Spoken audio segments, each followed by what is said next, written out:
These are the seeds I will be direct sowing the end of March, early April. Hi everyone, welcome to Kim's Cozy Corner. I am in Zone 6B in Southwest Ohio, and it's a halfway decent sunny day, and we are going to start planting outside.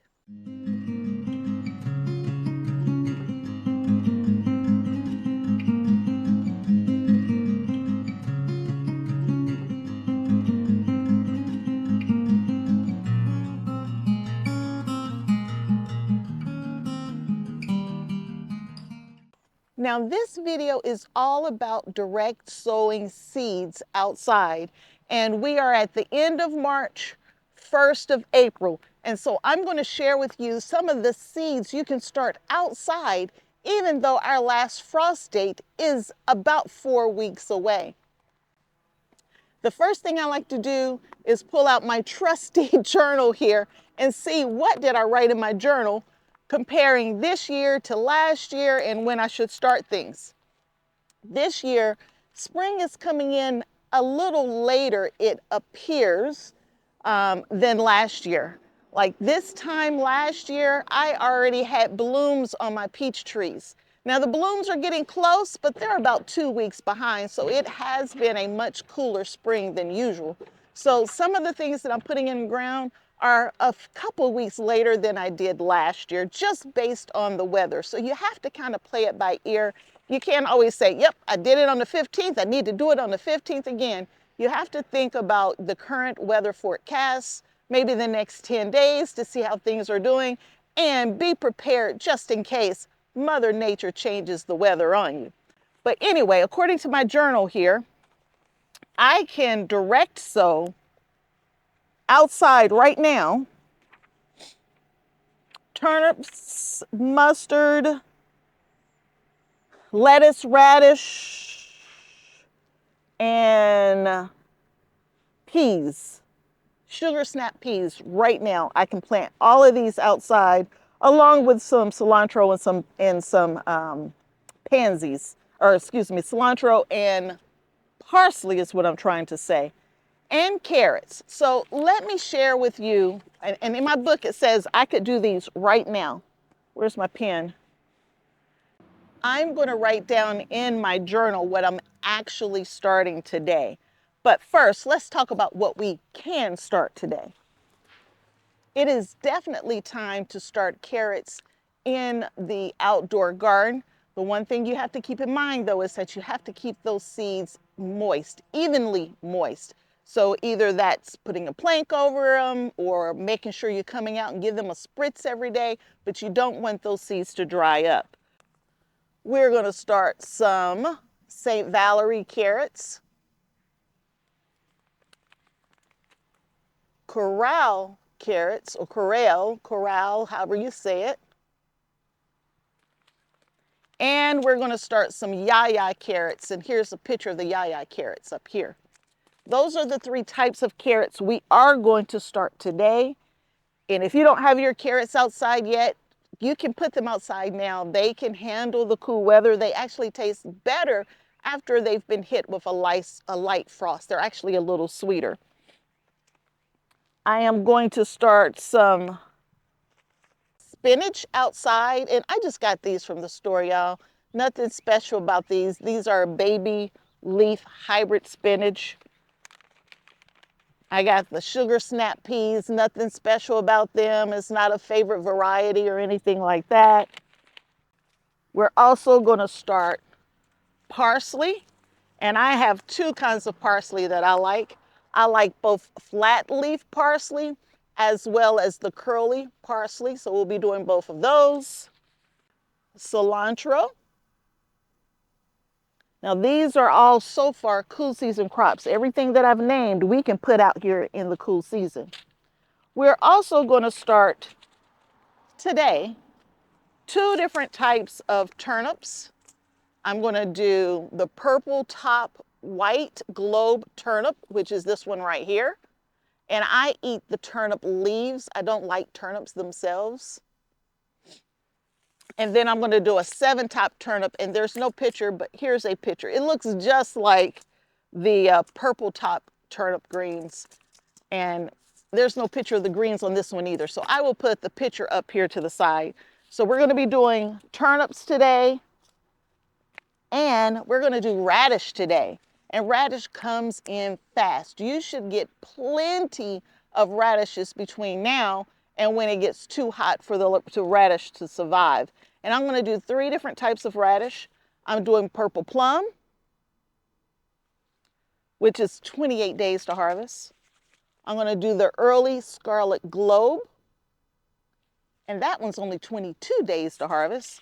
And then I'm going to do a Korean daikon radish, and here's a picture of it here.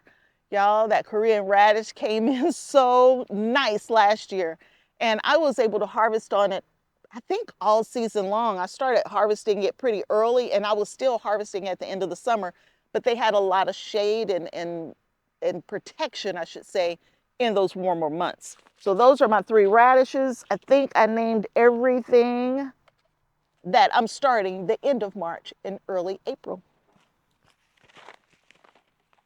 Now that we've talked about all the stuff we can start right now from seed, let's put aside what we're actually going to start right now from seed and get those separated out. So in my book, in my journal, we are going to put down carrots. And in my planner here, it says when I plan to start them indoors, when I actually started them indoors, or when did I transplant outdoors, or when did I start the seeds outdoors. And we're starting the seeds outdoors for the carrots today, the snap peas, the radish, and the turnips. Do I not have turnips down? Ah, they're on this page back here. And the turnips. And spinach. Where's the spinach? All right, so we got the list down. The next thing we got to do is prepare these beds here. And I'm going to start in 3 different beds today. All of them are some type of metal raised bed, but let's get this one prepped and ready to go, and we will get these seeds in. And I haven't touched this bed since I put it to bed last fall. When I put this bed to bed last fall, actually it's a redesign. So all of the soil that's in this bed came from a wooden raised bed that I had in this space. So this is all soil from last year. I took some leaves, I put them on top. There's cardboard in the bottom just so I didn't have to put as many leaves. And most of this is looking pretty good. Pair of scissors I left out here all winter, or what's left of them anyway. So we're going to add just a little bit of compost, just a little bit of soil, and some fertilizer. And this bed will be ready. I'm not even going to pull the leaves out of the way.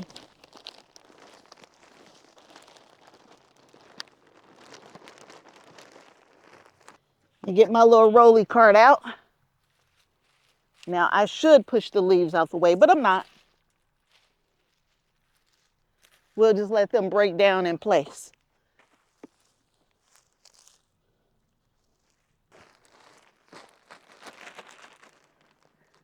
I didn't talk about it, but my compost is organic land and sea. When it's on sale, I buy it. My soil is Happy Frog.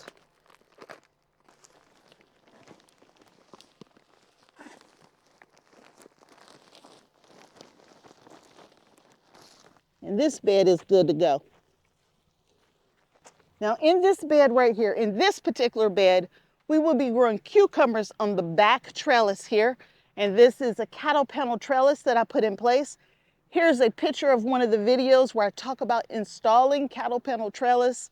There's a couple of videos out there. The garden makeover, how I set this up. I show how to set these up as well in that video. So I got to leave room in the back for the cucumbers. But this is a 2-foot wide bed. And so if you think about the square foot garden method, you can plant large plants basically about 1 every foot. I believe for carrots it's like 16 per square foot. So I'm going to roughly use that method as I'm putting the seeds in for this bed. Now you can buy a tool that'll show you exact spacing and that kind of stuff. I don't have the tool, so I'm going to just eyeball it, if you know what I mean. But in the back, we will have cucumbers back there. In the middle here, because you want to put your taller stuff in the back, medium size, and then your short items in the front. When you're thinking about setting up your bed, you want to base it on where the sun is. So the sun is that way. So I need short items in the front, medium height items in the middle, and then whatever's going to climb is going to be in the back. The other item that I'm going to add is Dr. Earth. It's an organic fertilizer. Low and slow is the way I think about it from an NP and K standpoint when I'm dealing with organic granular fertilizer. This is a 463. This happens to be tomatoes, vegetables, and herbs, but they're all single-digit numbers for N, P, and K. And I'm just going to take a couple of handfuls and just sprinkle it in the bed. Now there's fertilizer already in my Happy Frog. And then I've already added compost. So that's plenty of fertilizer in this bed already. Happy Frog also has mycorrhizals in them, which helps when you're transplanting. And we're not transplanting at the moment, but it will be very helpful in the near future when we get ready to get those cucumbers going. So now the bed's ready. Compost is in, Happy Frog, potting soil is in, and granular fertilizer. Now we can plant. I keep getting ahead of myself, don't I? All right, let's see here. In this bed, we're going to put Korean radish over there. I'm going to put carrots along the front. And we are going to put the purple top, yes, the purple top turnip greens, basically in the middle all the way up to where the radishes are. That's the plan. I got my name tags for my carrots. And when you're doing name tags, if you're going to do name tags, I promise you, a Sharpie will not work. It will not stand the test of time with the sun beating down on it. You really should get a marker that can handle, what is this marker called? UV rays and all of that kind of stuff. It's a permanent marker, but it can handle sunlight and that kind of stuff. It won't fade out on you. I mean, I guess eventually it will, but initially it won't fade out on you. So we're going to put St. Valerie going that way. We're going to put Corral going this way. Turnips are going to be in the middle, and I don't need a name tag for those because as soon as they start coming up and I see that turnip growing, I know exactly what it is. And same thing for the radish. As far as how deep to plant, follow the directions. I believe the carrots are pretty, it doesn't say, but fairly shallow is how we're going to plant them. That's the best way to think about it. So let me get my gloves off because I have shaky hands. Let's put the carrots in last. Let's go with the Korean radish. Korean radish is a 1/2 inch deep. And I think I put 9 per square foot last year. And so we are going to put roughly 9 per square foot again. And we're going a 1/2 inch deep. Korean radish or a daikon radish, they're super sweet. At least I think they're super sweet. And you can make kimchi out of it. I've just roasted them before and they were delicious just roasted as well. I'm going to use my pen and I'm just going to push them down.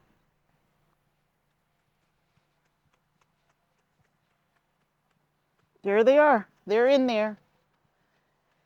And I'm going to do that for everything else. and I will bring you back when I get done. But I'm going to do the exact same thing for everything else I'm planting in this bed. And then we're going to move to another bed that we need to clean up prior to getting the seeds in.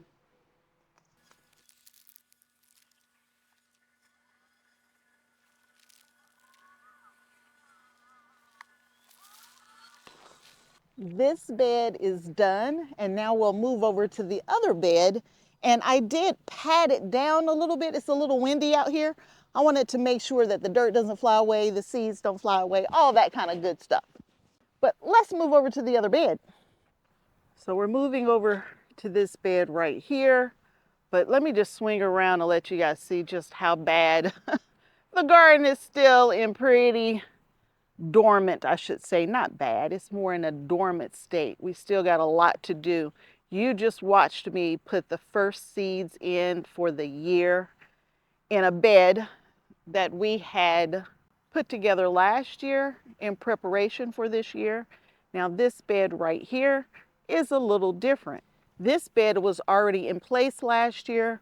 We planted in this bed. We had cucumbers, we had snap peas, we had herbs, we had ground cherries, we had carrots, we had all kinds of stuff in this bed. And you can see the soil has really dropped in this bed. So we're going to have to work to bring the soil back up and provide just a little nutrition before we can plant back in this bed. Hopefully there's nothing growing in this bed and it doesn't pop out of any of these holes, because I'm going to run, y'all. I'm going to run for the hills if something jumps out at me. But there are leaves all in here as well. I've already removed the drip irrigation because I need to really bring this soil level up. So there's sweet gum balls all throughout this bed. I'm going to try to get those out. Other than that, I'm not going to worry too much about the leaves. That's going to be a great item to give it nutrition in this year to come. What else did I had? I also had in this bed, what else did I have in there? Pepper plant, I think, was in this bed. Lots of different things. I believe this is going to come back.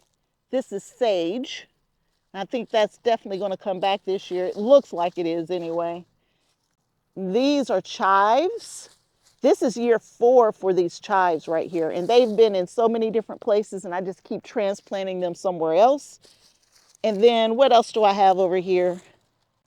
Thyme. And I don't know, this thyme doesn't look too happy. It might not come back. But we're going to give it a little loving right now. In the back of this particular bed, we will be adding the snap peas, and we will do that today because they are ready for the ground. So the first thing we're going to do is add what? What do we want to add first? Let's add the compost first, and then we will put the soil on top of the compost.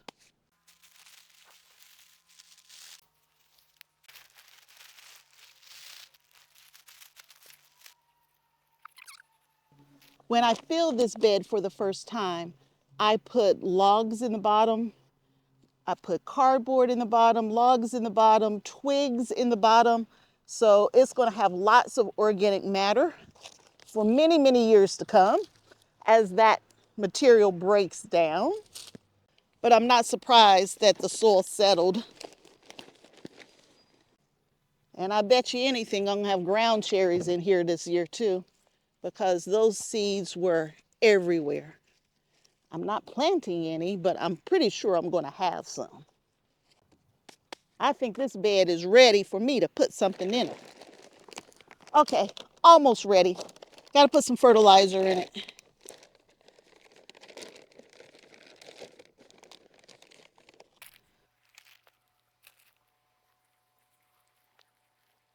Now, I mentioned herbs, that it's okay to plant some herbs now. There are some herbs that are good for cool season, but there are some that you don't want to plant yet. For example, basil. Basil cannot handle cool weather, so you really need to wait till your soil warms up and you have no more frost before you think about planting your basil. All right, we're going all the way across with the yaya carrots in the front here. My sugar snap peas is going to go in the back. When it's time to transplant out, I'll transplant out a few more herbs in this bed, hopefully. So carrots and peas. Peas can be planted, it says April for my zone. It's close enough to April, so we're going to plant these peas. We're going to plant them an inch deep. And it says 6 inches apart.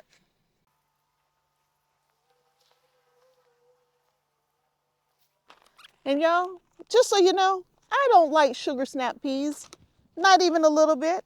I think they're disgusting. They taste like grass to me. But my girls like them, and so I plant for everybody. Grandpa likes them, my girls like them, a few other people I grow for likes them. So they can enjoy them because I have more than enough room to grow these for them, so they don't have to buy it from the grocery store. Okay, the peas are in, and now we're going to put the carrots in. I grew a ton of carrots in the front of this bed last year. Here's a picture, if I can find it. Here's a picture of some of those carrots that I grew. Uh-oh. Now we might have a problem. These may not come up. I didn't realize that these seeds have a clay coating over them, which one makes it easier to plant the seeds, but it also reduces the life of the seeds. So I'm going to plant them very heavy because they might not come up. Anytime you get coated seeds, it can reduce the germination. So I'm planting them heavy, and watch every last one of them come up because that's my luck, right? I'm going to plant the whole pack. Yep, the whole pack. And to cover them, I'm just going to sprinkle lightly a layer of soil over them. All right, carrots are in. Snap peas in the back, carrots in the front. Right now I have sage, chives, and thyme in here, but we will be coming back with, I think, oregano, rosemary or something, I don't remember, but we're coming back with some more herbs for this space. The next thing that we need to do is go to one other metal raised bed to transplant my seeds in. All right, I forgot one more thing. I forgot to put my drip irrigation back in, so we'll do that first. For the other bed, I can't put the drip irrigation in. It's got to be rerouted and everything. But for this bed, I can. I'll come right up the front, splitting the carrots right down the middle. Gonna wrap around here at the end. If you can even see what I'm doing, I don't know. We're gonna come back on the other side.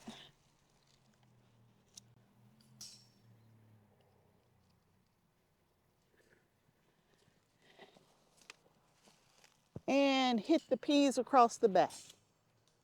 That simple.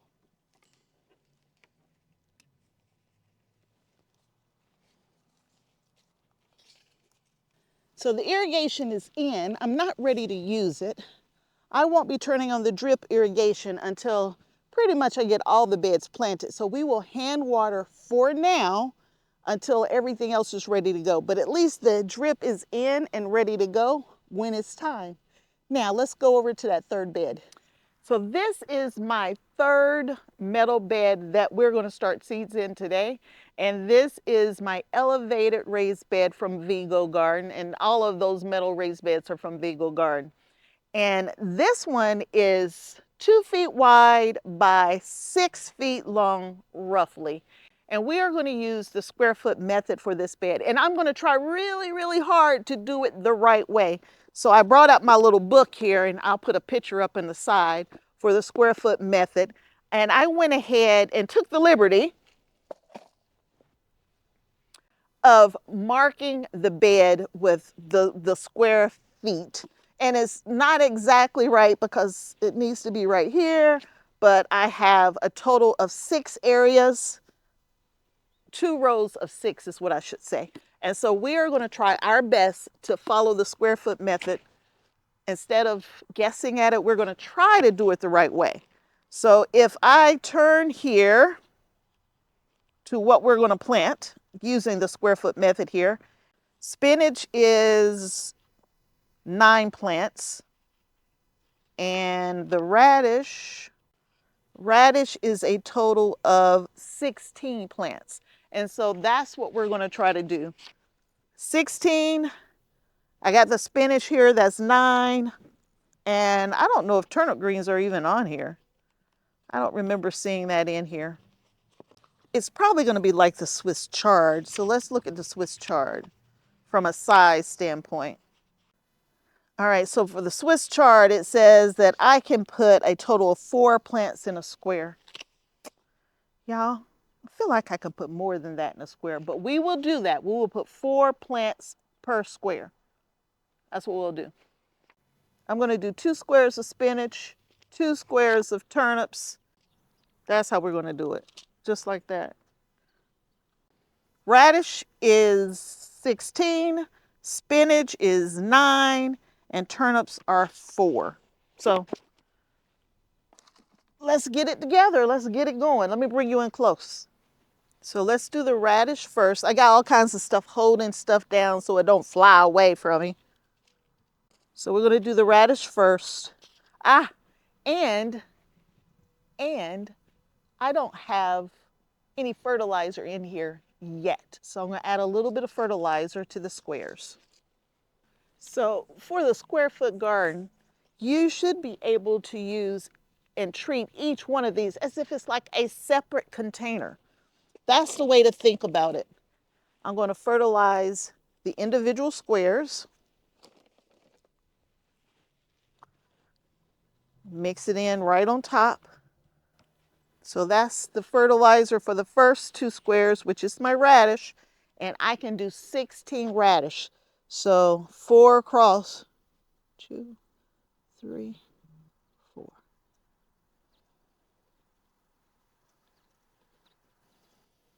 And radish doesn't need to be this deep. I just want to see where my holes are. For my spinach, I can do 9 squares, but I didn't put fertilizer on that yet, so we'll come back. We will focus on the radish. I know some people like to put 2 per spot, just in case they don't come up. I think I'm going to do the same thing just to make sure I get a harvest. And to do that, I'm putting 1 in between where the holes actually are. And that's how I'm going to make sure that I get at least the minimum harvest that we're trying to get here. And my seeds are kind of old. So there we go. So there's the purple plum, early scarlet. We're going to do the same thing. I'll put some in between the holes, give them a little cover. The radish is in. And I'm going to do the exact same thing for the spinach and for the turnips. So let me go ahead and put in my fertilizer and then get these seeds planted. Now I'm saving the other side of this bed to actually put some transplants in. So we'll get to see how we're doing from direct seed versus transplants. I'm trying to put all leafy things in here, so I don't have to bend my back, if you know what I mean, rolling around on my little willy toy, my little rolly toy. And spinach is ready in about 30 to 40 days, according to this here. And I can't get spinach to grow when it's hot. Maybe I'll actually have a spring this year and we'll get a chance to really enjoy spinach outside. And if not, I will enjoy spinach inside in my hydroponic system when it gets way too hot to grow spinach outside. And so I'm going to put a couple in the middle as well to try to help with germination. And I plan on, for the spinach, I'm going to pick it as baby spinach.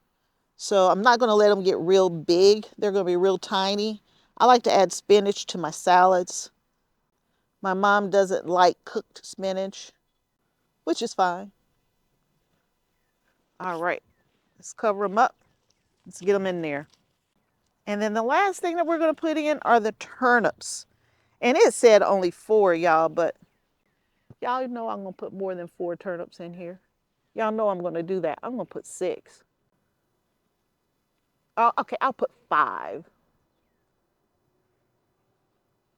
Put 1 in the middle. So 5 instead of 4. That makes me feel a little better. These are 7 top turnip greens. The 7 top, I like to grow, ooh, goodness, that's a lot. I didn't mean to do that. The 7 top, I like it because it's, I'm gonna put more than 5, y'all. These things little. I'm gonna end up with like 10, watch. But the 7 top doesn't have turnips underneath. You actually eat them for the greens. And that's what I want. I want the greens. Y'all know I couldn't put 5 in there. Y'all knew me better than that. All right, there we go. It's all in. Now we need to water. So let me get my seeds up, clean up my area, and water everything in. And that's all we got left to do for this project today. All right, we only got 6 squares to water in. So just going to water it in like so.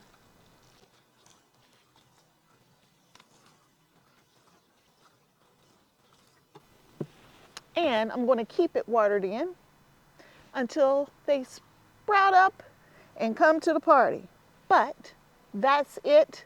That's what I'm starting in late March, early April, direct sowing into the outdoor grow space. If you enjoyed the video, if you got something out of it, give me a thumbs up. Consider subscribing to the channel, turn on notifications, share, tell your friends, tell your family. Anybody can grow food. We don't have to eat that stuff from the store. So until next time, and I hope there will be a next time that you hang out at Kim's Cozy Corner with me. Bye.